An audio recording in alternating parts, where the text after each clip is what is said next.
अच्छा, अभी हम डिस्कस करते हैं इंशाल्लाह यहाँ पे कि लास्ट लेक्चर के अंदर हमने देखा कि प्राइस का डिफरेंस क्या है जनरल प्राइस सेक्शन का और एसएमसी के प्राइस सेक्शन का, और उसके बाद चेंज ऑफ कैरेक्टर और ब्रेक ऑफ स्ट्रक्चर हमने अंडरस्टैंड कर लिया, हमने पुल बैक को अंडरस्टैंड कर लिया और हमने इंड्यूसमेंट को अंडरस्टैंड कर लिया।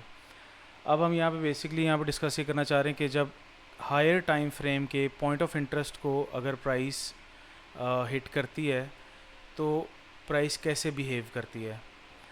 अच्छा, आपने ये देखा एसएमसी के प्राइस एक्शन के अंदर प्रीवियसली कि प्राइस ने अपनी इंड्यूसमेंट टेक करने के बाद जब अपना हाई ब्रेक किया था तो हम इसको ब्रेक ऑफ स्ट्रक्चर कह रहे थे, और ब्रेक ऑफ स्ट्रक्चर के बाद हम यहाँ पे जो लेवल्स अपने पास जो मार्क कर रहे थे, इंड्यूसमेंट के बाद हाई कंफर्म हो गया, हाई के बाद यहाँ पे लो कंफर्म हो गया, और ये हमारे पास इंड्यूसमेंट की लेग हो गई, और उसके बाद ये हमारे पास ब्रेक ऑफ स्ट्रक्चर हो गया। ठीक है, अब ब्रेक ऑफ स्ट्रक्चर के बाद हमारे पास जो चेंज ऑफ कैरेक्टर की जो लेग आती थी वो आती थी ये। ठीक है, अब इसको आपने अपने जेन में रखना है। तो आपको बेसिकली हाई टाइम फ्रेम के पॉइंट ऑफ इंटरेस्ट से जब प्राइस रिएक्शन लेती है तो आपको ये पता चल जाएगा कि इस छोटे से मॉडल में और हाई टाइम फ्रेम से रिएक्शन जब लेती है प्राइस तो उसमें क्या डिफरेंस है। तो स्टार्ट करते हैं इसको बस अपने पास जहन में रखें, और अब हम नया ड्रॉ करते हैं कि प्राइस हमारे पास इस तरीके से आ रही है और प्राइस ने हाई टाइम फ्रेम के पॉइंट ऑफ इंटरेस्ट को इसने कर लिया है। क्या फिर एक और काम करते हैं, हम इसी को कॉपी कर लेते हैं वहाँ पे। ठीक है, अच्छा, अब आप ये देखिए कि basically change of character level ये पड़ा हुआ है। ठीक है, हम एक्सपेक्ट करेंगे प्राइस जो वो बेरिश हो जाएगी अगर ये वाला लो टूट गया, लेकिन हायर टाइम फ्रेम का जब पॉइंट ऑफ इंटरेस्ट के ऊपर प्राइस रिएक्शन लेती है तो इसके बाद जो इंड्यूसमेंट का जो लेवल होता है ना, इसको हम बेसिकली कहते हैं चेंज ऑफ कैरेक्टर, क्योंकि ये वो हायर टाइम फ्रेम का पॉइंट ऑफ इंटरेस्ट है जहाँ से हम बेसिकली रिएक्शन एक्सपेक्ट कर रहे हैं। आप इसको इंड्यूसमेंट मार्क तो करेंगे लेकिन ये बिहेव करेगा एज चेंज ऑफ कैरेक्टर। यहाँ पे प्राइस के लिए ये पहला लो को ब्रेक करना ही काफ़ी था रिवर्सल के लिए। अब हम यहाँ पे बेसिकली जो एक्सपेक्ट करेंगे प्राइस को, इसके लिए ज़रूरी है समझना आपके लिए दो कॉन्सेप्ट्स। एक है जिसको हम कहते हैं change of character with inducement, और दूसरा है change of character without inducement. ठीक है, ये दो कॉन्सेप्ट समझना जो है बहुत ज़रूरी हैं। यहाँ पे जो समझने की ज़रूरत ये है कि प्राइस ने जो लास्ट हाई क्रिएट किया था, ये जो इंटरनल हाई क्रिएट किया था, प्राइस ने इसको ब्रेक किया है। ब्रेक करने के बाद इसने क्लोजिंग दी है inside of high time frame POI। इसके बाद जब इसने इंड्यूसमेंट ले लिया, इसको हम चेंज ऑफ कैरेक्टर तो कह रहे हैं, लेकिन प्राइस ने अभी तक कोई भी लिक्विडिटी पर्ज नहीं किया है। लिक्विडिटी पर्ज का जो कॉन्सेप्ट है उसको आप ऐसे समझ सकते हैं कि प्राइस जब भी एक कैंडल उसने क्रिएट की, एक फॉर एग्जांपल हम इसको बुलिश कैंडल कंसिडर करते हैं, और नेक्स्ट कैंडल हमारे पास क्रिएट होती है इस तरीके से कि इसने प्रीवियस हाई ब्रेक किया लेकिन क्लोजिंग जो इसने की वो की इससे नीचे। ठीक है, तो इसका मतलब ये है कि लिक्विडिटी जो भी इस कैंडल के ऊपर अवेलेबल थी प्राइस ने पर्ज कर लिया, प्राइस ने इसको स्वीप कर लिया। पर्जिंग का मतलब है स्वीपिंग, और क्लोजिंग का क्या मतलब है? क्लोजिंग का मतलब ये है कि ये कैंडल जो है वो बेसिकली क्लोज हुई है प्रीवियस कैंडल से ऊपर। ठीक है, तो अब इस चीज़ को जेन में रखते हुए आप ये समझिए कि ये जो हाई क्रिएट हुआ था, इस हाई से ऊपर प्राइस ने क्लोज किया है। प्राइस ने इसको स्वीप नहीं किया, प्राइस ने इसको क्लोज किया है। तो इस क्लोजिंग के वक्त कोई भी लिक्विडिटी स्वीप नहीं हुई है, लिक्विडिटी पर्ज नहीं हुई है, कोई भी लिक्विडिटी हंट नहीं हुई है, ठीक है। इस वजह से प्राइस अब चेंज ऑफ कैरेक्टर तो कर बैठी है, लेकिन एक दफ़ा वो लिक्विडिटी हंट ज़रूर करेगी। तो लिक्विडिटी हंट करने के लिए वो पहले लिक्विडिटी इंजीनियर करेगी। लिक्विडिटी इंजीनियर से क्या मुराद है कि वो एक पुल बैक क्रिएट करेगी। पुल बैक क्रिएट करने के बाद वो इसको पर्ज करेगी, और पर्ज करने के बाद वो अपना जो रास्ता है वो बेरिश की तरफ कंटिन्यू करेगी। तो इस स्ट्रक्चर को मार्क हम इस तरह से करते हैं कि ये है हमारे पास इंड्यूसमेंट।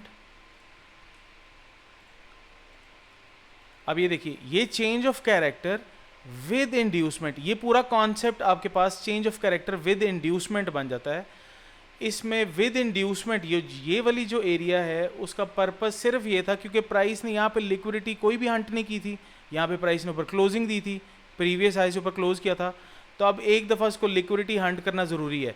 अब प्राइस इंड्यूसमेंट लेने के बाद प्राइस या तो अपने डिसीजनल एरिया से रिएक्शन लेगी, मतलब इसका अगर डिसीजनल एरिया यहाँ पे है सप्लाई एरिया, या फिर प्राइस अपने एक्सट्रीम एरिया से रिएक्शन लेगी। अब एक्सट्रीम के लिए प्राइस फर्दर मज़ीद अपनी लिक्विडिटी इंजीनियर करेगी। अगर इसने ये लो ब्रेक नहीं किया तो प्राइस एक और पुल बैक क्रिएट करके कुछ इस तरीके से अपना जो सफ़र है वो बेरिश कंटिन्यू कर देगी। तो ये जो चीज़ हुई है ना सारी, ये सब हुई है एक लिक्विडिटी इंजीनियर हुई है। प्राइस ने ये लिक्विडिटी को हंट किया है और हंट करने के बाद प्राइस बेरिश मूव हो गई है। लेकिन इस पे आपको गारंटी क्या होती है? इस पे आपको गारंटी होती है कि प्राइस ने जब इंड्यूसमेंट ले लिया है तो प्राइस ने ये हाई कंफर्म कर लिया। अब जब ये प्राइस ने हाई कंफर्म कर लिया है, अब इस हाई के टूटने के चांसेस बहुत ही कम हो गए, प्रोबेबिलिटी जो है वो बहुत कम हो चुकी है, क्योंकि ये हाई टाइम फ्रेम का पीओआई था, ठीक है। हाई टाइम फ्रेम के पीओआई से जब भी प्राइस रिएक्शन लेती है तो उसकी जो चांसेस हैं प्रोबेबिलिटी रिवर्सल के वो बढ़ जाते हैं। हम इसको चेंज ऑफ कैरेक्टर यहाँ पे मार्क ज़रूर करेंगे कि अब अगर ये हाई ब्रेक हो गया तो इसका मतलब क्या होगा कि प्राइस फिर बुलिश होना शुरू हो रही है, ठीक है। या यहाँ पे प्राइस अपना ब्रेक ऑफ स्ट्रक्चर कर रही है। अगर इसने प्राइस लो ब्रेक नहीं किया हुआ, यहीं से ऊपर जा रही है, तो फिर प्राइस ब्रेक ऑफ स्ट्रक्चर भी अपना कर सकती है टुवर्ड्स दी अपसाइड, ठीक है। तो ये था हमारे पास change of character with inducement, ठीक है। अच्छा, अब change of character without inducement इससे बहुत मिलता जुलता है, लेकिन सिर्फ उसके अंदर डिफरेंस जो है वो एक ही है, और वो है लिक्विडिटी की हंटिंग। प्राइस जब यहाँ पे हाई टाइम फ्रेम के पीओआई से हिट कर रही है तो बेसिकली वो यहाँ पे जो न्यू हाई है प्रीवियस हाई को स्वीप कर रहा है। ये वाला जो एरिया होगा ना आपका, ये बेसिकली स्वीप होगा, प्राइस क्लोजिंग ऊपर नहीं देगी, ठीक है। जैसे कि मैंने आपको लास्ट यहाँ पे बताया था कि एक कैंडल दूसरी कैंडल से ऊपर क्लोजिंग नहीं देगी। जो फॉर्मेशन होगी एक हाई की दूसरे हाई के साथ, वो इस तरीके से होगी कि प्राइस इसकी लिक्विडिटी पर्च करेगी और क्लोजिंग नीचे दे देगी। इस तरह की फॉर्मेशन क्रिएट होगी यहाँ पे। जब इस तरह की फॉर्मेशन यहाँ पे क्रिएट हो जाती है तो प्राइस को फिर यहाँ पे फर्दर लिक्विडिटी हंट करने की ज़रूरत जो है वो नहीं होती। प्राइस क्या करती है, प्राइस नीचे आएगी और डायरेक्टली अपने डिसीजनल या एक्सट्रीम जो भी ऑर्डर ब्लॉक यहाँ पे होगा, ये ऑर्डर फ्लो में आएगी और प्राइस नीचे आ जाएगी। प्राइस को कोई भी यहाँ पे फर्दर लिक्विडिटी इंजीनियर करने की ज़रूरत जो है वो महसूस नहीं होती, क्योंकि प्राइस ऑलरेडी यहाँ पे लिक्विडिटी स्वीप कर चुकी है, ठीक है। तो ये था basic difference change of character with inducement और change of character without inducement के अंदर। हाई टाइम फ्रेम के पॉइंट ऑफ इंटरेस्ट से हिट करने के बाद जब प्राइस अपना फर्स्ट इंड्यूसमेंट लेती है उसको हम चेंज ऑफ कैरेक्टर कहते हैं। अब चेंज ऑफ कैरेक्टर करने के बाद या तो एक दफ़ा इंड्यूसमेंट लेगी या नहीं लेगी, वो डिपेंड किस पे करता है, वो डिपेंड इसी पे करता है कि प्राइस ने प्रीवियस हाई की लिक्विडिटी स्वीप कर ली हुई है या नहीं कर ली है। अगर कर ली है तो प्राइस को यहाँ पे फर्दर लिक्विडिटी स्वीप करने की ज़रूरत नहीं है। कई दफ़ा स्वीप करने के बाद भी प्राइस एक दफ़ा स्वीप कर लेती है, लेकिन ये हाई ब्रेक नहीं करती, ठीक है। ये आपको गारंटी होती है कि हाई टाइम फ्रेम, ये high probability point of interest है, यहाँ से प्राइस हमें रिएक्शन देगी और इसी तरीके से ही देगी। अच्छा, अब इसी के अंदर एक और मॉडल है जिसको हम कहते हैं चॉक विद फ्लिप। ये भी हम आज ही डिस्कस कर लेते हैं क्योंकि बहुत मिलते जुलते कॉन्सेप्ट्स हैं, इसमें आपको ज़्यादा परेशानी नहीं होगी। अगर परेशानी हुई तो इंशाल्लाह आपके क्वेश्चन आंसर्स के लिए हम यहाँ पे अवेलेबल हैं। अच्छा, इसको हम थोड़ा सा मॉडिफाई कर लेते हैं, ज़्यादा डिफरेंस इसमें नहीं है। अच्छा, अब आप ये देखिए कि प्राइस हाई टाइम फ्रेम को हिट करने से पहले एक डिमांड क्रिएट करती है और हाई टाइम फ्रेम को हिट कर देती है। अब यहाँ पे बेसिकली चॉक विद फ्लिप के अंदर आपके पास यहाँ पे एक डिमांड क्रिएट हो जाती है, ठीक है। अब डिमांड से क्या मुराद है, आपके पास एक बड़ी strong high probability order block create हो जाता है। अब हाई प्रोबेबिलिटी ऑर्डर ब्लॉक क्या होता है वो इंशाल्लाह हम आने वाले लेक्चर्स में डिस्कस करेंगे, लेकिन अभी फ़िलहाल एज अ मॉडल आप इसको अंडरस्टैंड कर लें कि प्राइस यहाँ पे एक ऑर्डर ब्लॉक या एक डिमांड क्रिएट करती है, लेकिन उसके साथ ही वो हिट कर देती है हाई टाइम फ्रेम के पॉइंट ऑफ इंटरेस्ट को।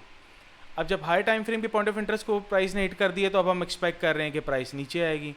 अब नीचे यहाँ पे एक डिमांड क्रिएट हुई हुई है और ये आपका फर्स्ट पुल बैक है, तो ये तो अब आपका इंड्यूसमेंट भी है।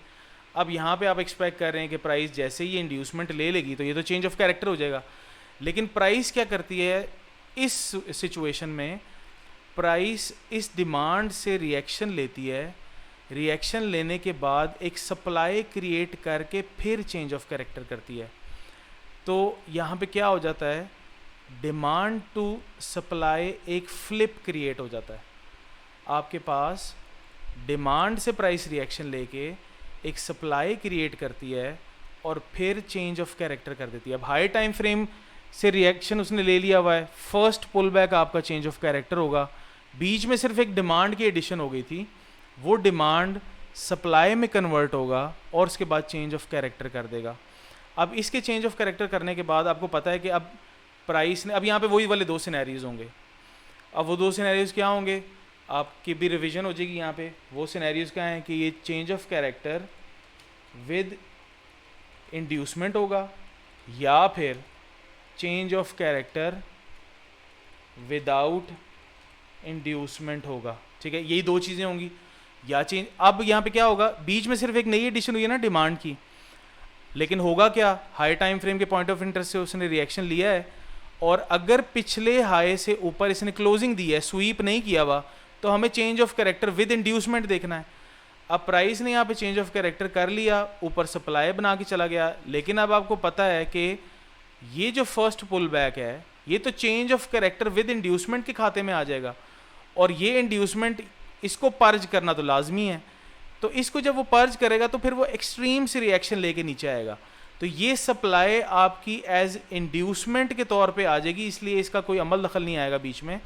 और हमने अपने एक्सपीरियंस से इसको नोटिस किया कि प्राइस एक दफ़ा इस सप्लाई में दोबारा भी आ जाती होती है और यहाँ से रिएक्शन ले लेती है। इसको आप बेशक अपने पास नोट कर लीजिए एज एन एग्जाम्पल, लेकिन जो चीज़ समझने वाली है वो ये है कि प्राइस ने पॉइंट ऑफ इंटरेस्ट को हिट करने से पहले एक डिमांड क्रिएट की, पॉइंट ऑफ इंटरेस्ट को हिट करने के बाद डिमांड में आई और एक सप्लाई क्रिएट करने के बाद चेंज ऑफ कैरेक्टर किया, और चेंज ऑफ कैरेक्टर करने के बाद अब क्योंकि यहाँ पे प्रीवियस हाई से ऊपर क्लोजिंग दी थी प्राइस ने, तो अब उसको change of character with inducement के मद में इंड्यूसमेंट लेना लाजमी है।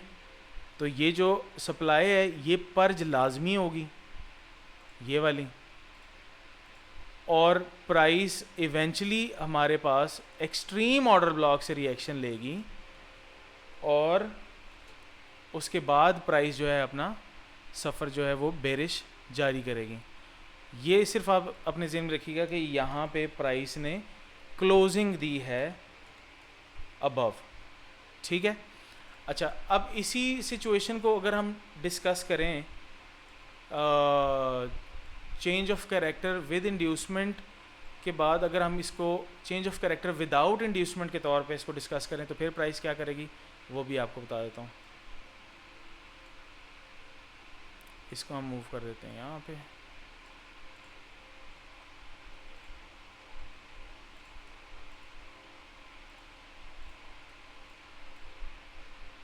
अच्छा, अब हाई टाइम फ्रेम का पॉइंट ऑफ इंटरेस्ट हमारे पास आ गया, कॉमन है ये चीज़, और प्राइस ने